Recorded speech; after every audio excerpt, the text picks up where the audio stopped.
अस्सलामुअलैकुम, welcome back to my channel super stories time.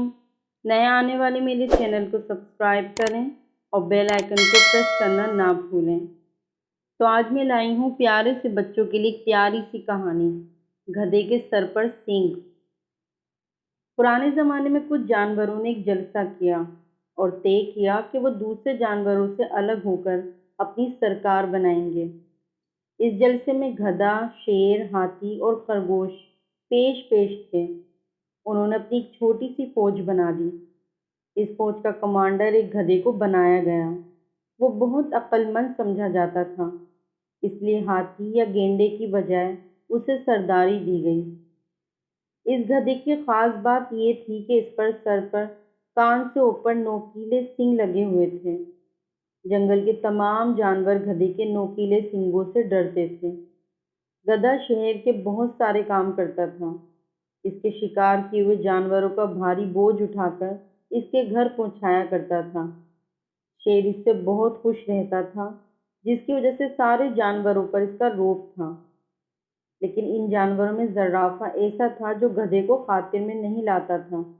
उसे अपनी तवील कामती पर बहुत घमंड था।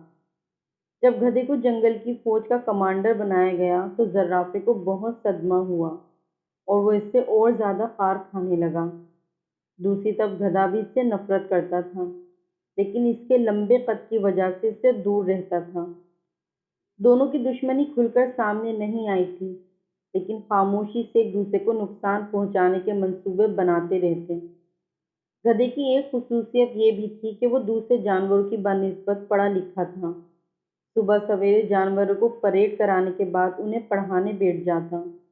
जंगल में मुख्तलिफ इलाकों के जानवरों के दरमियान हर साल कुश्ती के मुकाबले होते थे।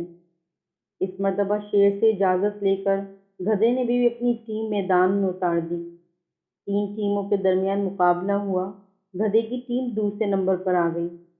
गधा खुद अपनी टीम के साथ मैदान में उतरा। इसने इस तरह सींग चलाए और ऐसी दुलत्तियां झाड़ी कि सब परेशान हो गए। इस कामयाबी से शेर के दिल में इसकी अहमियत और बढ़ गई, लेकिन अब गधे के दिल में गुरूर और तकब्बुर पैदा हो गया था। इसने बात बात पर जानवरों को सताना शुरू कर दिया। जानवर काफ़ी अरसे तक बर्दाश्त करते रहे।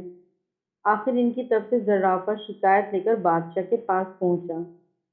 शेर ने गधे को समझाने की काफ़ी कोशिश की, लेकिन वो गुरूर के नशे में ऐसा चूर था कि इसने बादशाह की बात भी नहीं मानी और इसी तरह सींग मारता रहा और जानवरों को जख्मी करता रहा। बादशाह के पास जर्राफे के जरिए बराबर शिकायतें पहुंचती रहीं। एक दिन जंगल के सारे जानवर इकट्ठे होकर शेर के पास खुद गए और इससे कहा कि अगर गधे को लगाम ना दी गई तो वो सब ये इलाका छोड़कर किसी और इलाके में अपना ठिकाना बना लेंगे। अब तो शेर को बहुत गुस्सा आया और इसने गधे की गिरफ्तारी का हुक्म जारी कर दिया।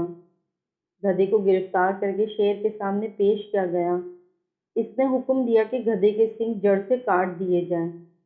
फिर क्या था, जर्राफे को अपनी दुश्मनी निकालने का मौका मिल गया। इसने अपनी लंबी लंबी टांगों से गधे को जकड़ लिया, जबकि लोमड़ी और रीछ समेत तमाम जानवरों ने इस पर हमला करके इसके सींगों को जड़ से उखाड़ दिया। गधा तकलीफ की शिद्दत से बेहोश हो गया। जब उसे होश आया तो इसके सर से सींग गायब हो गए थे, जिन पर गुरूर करते हुए इसने तमाम जानवरों की जिंदगी अजीरन बना दी थी। इस दिन से लेकर आज तक गधे के सर पर सींग नहीं उगे। तो बच्चों, आपको मेरी स्टोरी कैसी लगी? प्लीज़ अगर अच्छी लगी हो तो मेरे चैनल को सब्सक्राइब करके बेल आइकन को प्रेस करना नहीं भूलिएगा।